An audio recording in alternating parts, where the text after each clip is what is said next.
अमरावतीच्या अचलपूर नगर परिषदेमध्ये भाजप आणि एमआयएमची युती झालेली आहे। समिती सभापती पदासाठी भाजप आणि एमआयएमची एकमेकांना साथ पाहायला मिळते। भाजप आणि एमआयएम सोबत आल्यामुळे राजकीय चर्चांना बरंच उधाण आलंय। तर एमआयएम नगरसेवकाला शिक्षण आणि क्रीडा समितीचं सभापती पद हवंय। एमआयएमचे 3, राष्ट्रवादीचे 2 आणि 3 अपक्ष नगरसेवक भाजपासोबत आहेत।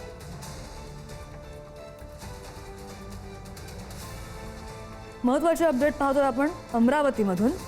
अमरावतीच्या अचलपूर नगर परिषदांमध्ये भाजप आणि एमआयएमची युती झालेली आहे। युती झाल्याचं पाहायला मिळतंय। समिती सभापती पदासाठी भाजप आणि एमआयएमची एकमेकांना साथ सुद्धा पाहायला मिळते।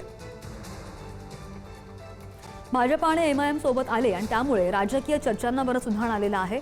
एमआयएम नगरसेवकाला शिक्षण आणि क्रीडा समितीचे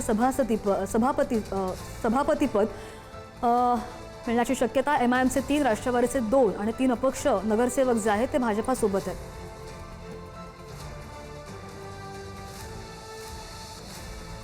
आणि त्यामुळे समिती सभापती पदासाठी भाजप आणि एकमेकांना साथ दिलेली आहे।